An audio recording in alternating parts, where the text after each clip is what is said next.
एके? तुमने एके का सूट पहना हुआ है? मुझे तो लग रहा था कि ये मेरा दिया हुआ सूट है। तुम इतना महंगा सूट कहाँ से ले आए? वो अकरम सर ने मुझे कुछ एडवांस पेमेंट दिया था ना, तो मैंने सोचा कि उससे मैं अपने लिए एक सूट तो खरीद ही लूं। ऐसी कौन सी कंपनी है जो एडवांस पेमेंट देती है? अनन्या ने पूछा। अभिनव मुस्कुराया और बोला, वो क्या है ना, सर को मेरा काम पसंद आया, तो मैंने ऐसे ही उनको बोल दिया कि सर कुछ एडवांस मिल सकता है, तो वो मान गए और उन्होंने मुझे कुछ पैसे दे दिए। फिर मैंने सूट खरीद लिया ताकि तुम्हारे साथ कहीं आऊं जाऊं तो तुम्हारी तरह अच्छा दिख सकूं। चाहत उसकी बात बहुत ध्यान से सुन रही थी। उसने अनन्या को छेड़ने के लिए कहा, वैसे तुम्हें सूट पहनने की कोई जरूरत नहीं है अभिनव, तुम बिना सूट के भी हैंडसम लगते हो। चाहत अनन्या की बाकी दोस्तों की तरह नहीं थी।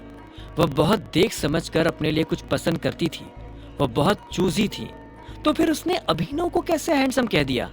यह सवाल अनन्या के दिमाग में घूमता जा रहा था। सामने देख! जब अनन्या इन्हीं सवालों में उलझी हुई थी, ठीक तभी चाहत जोर से चिल्लाई और अचानक से अनन्या का ध्यान सड़क पर आ गया।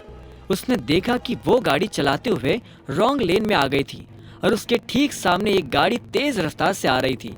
यह देख अभिनव और चाहत के होश उड़ गए थे।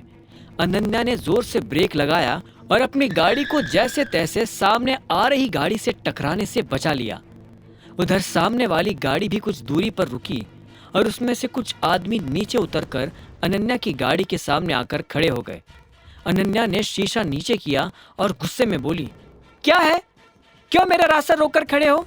इससे पहले कि अनन्या के सामने खड़े आदमियों में से कोई जवाब दे पाता, पीछे से चाहत ने कहा, उस लड़के का नाम ईशांत है। ये लोग दिग्पाल छिंगावत के आदमी है। तो ये लोग मुझसे क्या चाहते हैं?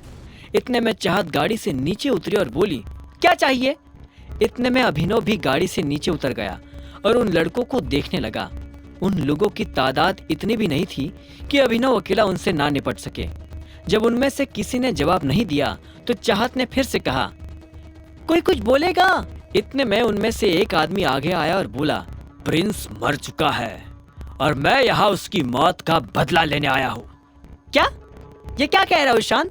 प्रिंस मर गया? एनीवेज, उसकी मौत में हमारा कोई हाथ नहीं है, चाहत ने कहा। उसके जवाब में ईशान बोला, उसकी मौत का बदला पूरे गुड़गांव से लिया जाएगा और वैसे भी जिसने उसे मारा है वो यही हमारे सामने है। ईशान की बात सुनते ही उसके कुछ आदमी अनन्या की तरफ बढ़ने लगे थे, लेकिन इससे पहले कि वो अनन्या के पास आ पाते, अगर तुम में से एक भी आदमी आगे आया तो वापस पीछे जाने लायक नहीं बचेगा। अभिनव की बात सुनकर ईशान को और जोर से हंसी आ गई। उसने कहा, पहले तो मुझे कम गुस्सा आया था, लेकिन अब मुझे और ज्यादा गुस्सा आ रहा है। उस लड़की को यहाँ लेकर आओ अभी। ईशान के आदमी फिर से अनन्या की तरफ बढ़ने लगे थे। अनन्या को घबराहट हो रही थी। उसे लग नहीं रहा था कि अभिनव इन लड़कों से उसे बचा पाएगा, लेकिन जैसे एक आदमी ने अनन्या का हाथ पकड़ने के लिए अपना हाथ बढ़ाया तो इतने में अभिनव ने उसका हाथ जकड़ा और जोर से दबा दिया। उस आदमी को भयंकर दर्द हो रहा था और वो बुरी तरह से चिल्ला उठा। अभिनव उसे चिल्लाते हुए देख मुस्कुराया और उसके दाईं तरफ से आ रहे एक आदमी के पेट में लात मार दी। बचे हुए कुछ आदमी भी अभिनव पर हमला करने के लिए आगे आ ही रहे थे कि इतने में कहीं दूर से पुलिस के सायरन बजने की आवाज आनी शुरू हो गई।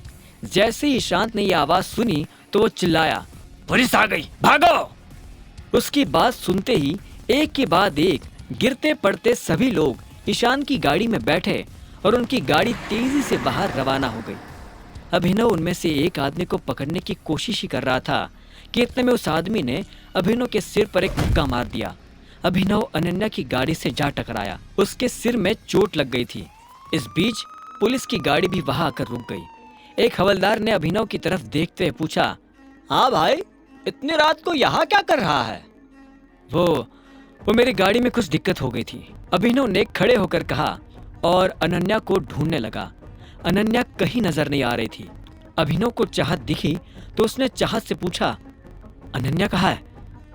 उसका ब्लड प्रेशर बढ़ गया था, वो बेहोश हो गई है, चाहत ने कहा और ड्राइवर सीट की तरफ बढ़ते हुए बोली, मुझे उसे हॉस्पिटल लेकर जाना पड़ेगा।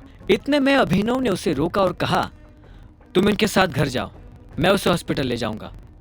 चाहत ने अभिनव की बात मानी और फिर पुलिस वालों की तरफ बढ़ने लगी। जो कुछ भी हुआ उसके बारे में चाहत ने पुलिस को स्टेटमेंट दिया और फिर उन्हीं के साथ घर जाने के लिए रवाना हो गई। इधर अभिनव भी अनन्या को हॉस्पिटल ले जाने के लिए निकल पड़ा था। इस बीच अभिनव ने राजीव और शर्मिला को भी फोन कर वो सब बता दिया जो अभी हुआ था। आगे की कहानी जानने के लिए देखें अगला एपिसोड सिर्फ पॉकेट एफएम के यूट्यूब चैनल पर, और द रिटर्न ऑफ टाइगर के सारे एपिसोड्स को सुनने के लिए डिस्क्रिप्शन में दी लिंक से डाउनलोड करें पॉकेट एफएम ऐप।